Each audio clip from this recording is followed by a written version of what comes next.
Welcome to day 7. We're going to work with a new type of wave writing equations. They're called parametric equations and curves. So let's talk about a word problem. Imagine a rock is being dropped from a 420-foot tower. The rock's height y in feet can be t seconds after it's been dropped can be given by this equation. Y equals negative 16t squared plus 420. So you see my little figure here on the right, we're dropping the rock, and its height, or its y position, is given by this equation. We're going to plug in 0 through 5 seconds to see what the height of the rock is at that time. So as you can see, as we drop the rock over time, the height is lower and lower, and at 5 seconds at 20. Well, since the rock is being dropped vertically, the horizontal position for the rock is always at x equals 2.5, basically the length of the arm over the edge of the building. So the x position, like the y position is always changing, but that position is always going to be 2.5.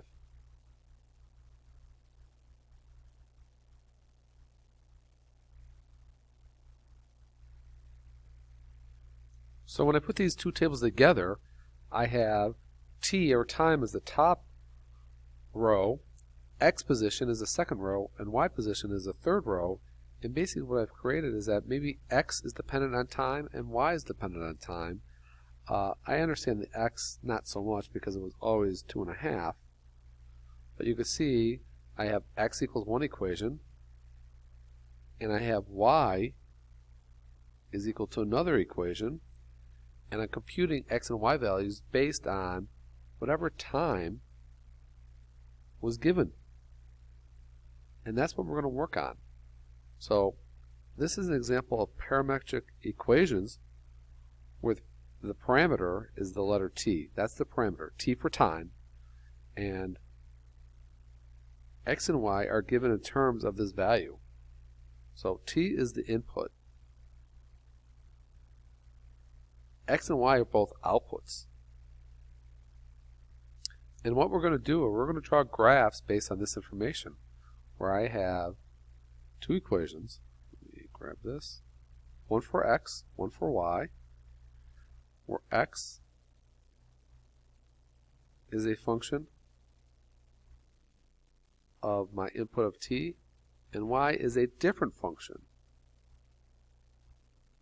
of that input t. And when we graph all the points, it is called a parametric curve, and t could be limited. We could have intervals of t's. We don't have to do forever from negative infinity to infinity. We can, but the idea is that I'm going to have a t min, I'm going to have a t max, and my t values that I'm doing are in between my t min and my t max. T min and t max are just some numbers. And we'll go through an example. I have to switch our mode in our calculator, but the whole idea is that we're basing x and y are not dependent on each other. They both depend on the input variable t. So the equations of the parametric equations are for the curve. The variable is t. That's called the parameter. So t is the input. And what I do, I have two separate equations, one for x, one for y. And now I have two outputs. And I'm going to take my input of t, whatever the number is, I'm going to plug it in. I'm going to get x value. I'm going to plug it in. I'm going to get a y value. And when I'm done, I'm going to graph only whatever the x and y values are. So I never graph t. I use t to find whatever the x values and y values that I have, and then I graph those points. So the first one, we're going to just do it by hand. We're going to do all the calculations by hand. We're going to plot everything by hand. We'll do an example where we use the calculator. The calculator will be pretty easy, but there's some adjustments we'll have to do. So my first example is I'm plugging in x equals 1 minus 2t. See, it's an equation based on t, and y equals 2 minus t, a different equation based on t, and we're plugging in values for t. Now this one says for t from negative infinity to infinity, so this is for any values of t, but specifically I'm setting up a table where I'm going to use t goes from negative 2 to 3. First I'm going to calculate all the x values. When I plug negative 2 in here, I get 5, I get 3, I get 1, I get negative 1, I get negative 3, and I get negative 5. I'm going to plug this, use this equation. I'm going to plug these values into the y equation. I get 4, I get 3, I get 2, I get 1, I get 0, I get -1. But what am I really doing? I'm only going to graph the ordered pairs, x's and y's. The t I never graph. The t is what I use to graph. It gets me the x and y values that I need to draw a graph, but it's not something I ever graph. So I graph those points in pink. Now this one goes on forever in both directions. As you can see, for the t value, it goes from -infinity to infinity. So I'm going to draw the graph through all these points, and actually it goes on forever. So I'll do the best I can. Hopefully it'll go through it. Not too bad. Put little arrows on it, and there we go. That is a parametric curve. I know it's a line, but it's a parametric curve given those two equations, for one for x, one for y. So now we're going to use our calculator to help us out here. First thing we're going to do is change our mode to parametric. Maybe you're in function mode, maybe you're in polar mode. We're going to change it to parametric. And when we hit the y equals key, we're going to get something different. We're going to get something that looks like this on the right here. We're going to get an x equation and a y equation that we have to put in. We're going to type those in. We're going to use this example here. But whenever you do y equals, you're going to get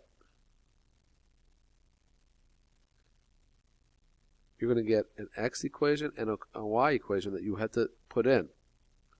And when you use the variable key, you're not going to get x, you're not going to get theta. Those were for a function in polar mode. You're going to get the variable t because we're in the parametric mode, and that's the variable. I use lowercase t. The calculator will use an uppercase t. So here I am in my calculator, and I'm going to go to my mode key, and I'm going to move it down to, I don't want to be function mode, I want to be in parametric. I'm going to highlight it, I'm going to hit enter, and notice I'm in parametric mode now. So now when you hit y equals, you get these equations. Now I'm going to delete these things, even though I'm going to use them in a second. But yes, you get a list of equations. There's not one single equation together. So you see the blue is an x1, y1. The red is an x2, y2. So this is using all the equations. And when you hit the variable key underneath mode, you're going to get the letter t, not x, not theta. So the two equations we want are t squared minus 3, and the other one is just 2t. Okay, I'm not going to hit graph right now. I could, but I'm actually going to complete the table. The table went from -3 to 3. In fact, it even says -3 to 3 for the problem. So this is where we go, get out of here. We're going to go to our, and if you don't see what keys I'm hitting, you go look at the bottom of the screen. I'm going to hit second table setup. And right now, because I was in polar mode the other day, I did start at 0 and go up by 15 degrees, because those are the ones we did when we were in polar mode. Well, right now I want my table to start at -3. I want the table to go up by 1. So when I look at the table, so I'm going to hit second graph, and I see the table. Here are my t values from -3 and all the way to 7, just because it shows more, but I only need from -3 to 3. And I'm going to put in all these x values and all these y values on my piece of paper. Okay, for this example, not only do we have those two equations, we also have a restriction on the t value, the parameter. It goes from -3 to 3. So this graph will have endpoints. So I need to fill in these values, and we saw the table. So I do it on the calculator because I don't have to do all this by hand. This is not a hard one. I could type in, mentally do -3 squared minus 3 and 2 times -3. Some of them are a little bit more difficult, but I'm going to complete this table. So I completed this table using my calculator. Remember, I'm only going to graph the ordered pairs x and y's. I never graph t. Now I wrote them down here in purple. You don't ever have to write them down. You could just look at it and say, oh, my first point I'm going to graph is going to be 6, -6, and so on and so forth. So right now I plotted all those points, and I'm going to draw the curve through these points, but this is very particular. You cannot put arrows on this one like we did on the previous one. The previous one went from -infinity to infinity. This one has the restriction for t from -3 to 3. So by plugging those in, what happens, I get this graph, no more, no less, because it has endpoints. You cannot go beyond. It has endpoints. Now, if you want to name this graph, sure, it's a parabola, it's a quadratic, or whatever you want to call it. So now we're going to use our calculator to graph this, and we're going to have to do some special things on the calculator to see the graph that we just did. Okay, I'm going to type it in the calculator, which it already is, and then I'm going to hit my zoom 6, that's standard that we always do. If you want to hit zoom 5 after and square it up, sometimes you do, sometimes you don't. But when we do that, our default window,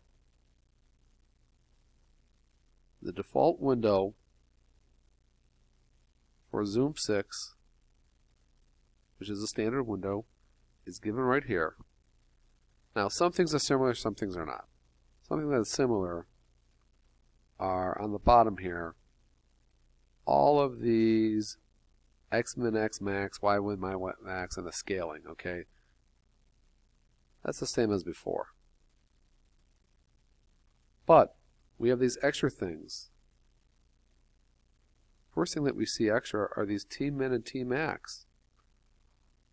That looks very similar to what we did with theta min and theta max, and we also have this t step right here. I'll do green. This t step, again, looks very similar to what we did with polar, where we had a theta step. So again, t min and t max will set up the range of t values, just like before, set up the range of theta values when we're in polar, and t step will set up the increments for t to draw points. The smaller t step is, the more points you're going to draw. So by default, it does the exact 0 through 360, and t step is 7.5. I'm going to show you in the calculator. That's not going to work for this case. I want that purple graph. That's exactly what I see on the calculator. If I use this window, I'm not going to get that. Okay, here are my equations. I'm going to hit zoom 6, and I don't even get close to what I had. Okay, there's a big problem, and the big problem is this window. If you recall, my t min for this example was -3, so I got to put in -3. My t max was 3. I got to type in 3. My t step being 7.5, that means that's not going to work for this case. That means it's going to draw a dot every 7.5 t value. Let's try something. Let's try 1. Let's draw a dot every 1. Let's see what happens. Now I'm going to use the same scaling and all this and that. Now I kind of get what I want, except it's a little jagged. That's because it's drawing that first dot at 6, -6, the next dot at 1, -4, the next dot at -2, -2, and connect the dots with lines. So to me, maybe sometimes t-step has to be smaller. Maybe I should make t-step equal to 0.1. Let's see what happens now. Now it's drawing it out every 0.1 for t value. It's drawing a much smoother graph than before. You know, again, you could be funny and play with t-step and make it equal to 2 and see what you get. You don't get a parabola, kind of do. You can make t-step equal to 3. Maybe that works. You know, you can play with them. Something that's curved like a parabola, I think 0.5 probably is going to be good enough. Yeah, that's not too bad. But notice, it does have endpoints because I set my t min and t max to -3 and 3. That was the key. That was given in the problem. You'll have to pay attention to that. Now when we do the trig stuff, it'll be a little bit different. That's when that standard window really comes in help. But for these other ones, you have to really be careful in what you're putting in. So whenever you use a zoom 6, you're going to get this standard default window, which is not always going to work for everything we do. So you need to set this every time. Every time we do a graph, you need to set all three of these things, the t-min, the t-max, and the t-step. The t-min and the t-max will be given to you in the problem. Even if it's negative to infinity, you can make them very big, like -100 to 100. But the t-step, that's really up to you depending on how precise you want the graph. The smaller the t-step, as we talked before, the smoother the graph will look because it's drawing more dots, and the larger t-step, the more jagged it is because it's drawing less dots and connect the dots with lines. So what's nice about these three examples, they all have trig involved. Their t range is from 0 to 360, so we always could use that zoom 6 standard window. If you want to change the t-step to something small to make it smoother, go right ahead. And you know, we might want to play with that zoom 5 to square it up if it looks oblong. Okay, I'm going to put these in the calculator. The example number 3 of x equals 6 cosine t, y equals 6 sine of t. It's nice 0 through 360 for the t value. I'm going to get the table from the calculator, fill in this whole table, and I'm going to actually use the calculator to draw the graph for me so I have an idea what I'm drawing. Okay, I put the equations in the calculator in x1 and y1, and I'm going to set up the table. I'm going to do second table setup. I don't want to start at -3. If you remember the table, it was starting at 0. I don't want to go by 1 degree at a time. If the table was by 30 degrees at a time, I could do second table, and I can see all the values. Well, right now it goes up to 360. I can fill them in again to the nearest tenth. That's fine. I'm going to see what the graph looks like. So I'm going to do zoom 6. That's my standard thing to do. Zoom 6. And I'm not sure it's supposed to be an ellipse. So I'm going to hit zoom 5, and it squares it up for me. And look, I get a nice little circle. Now if you want, remember the step is 3 or 7.5. If you want to draw it a little bit slower and maybe a little bit smoother, I'm going to change it to 3, and notice it's drawing it slower for sure. The 7.5 was pretty smooth. But there you go. So I'm going to do this all on the piece of paper. So I completed this table from what I had on the calculator, and I'm going to draw these points, knowing that it is a circle. Now these aren't a lot of points to graph, but if you don't want to graph them all, just enough so you can draw what you want to do, that's fine too. I did draw the dots, and now I'm going to draw the figure, the circle through all these dots.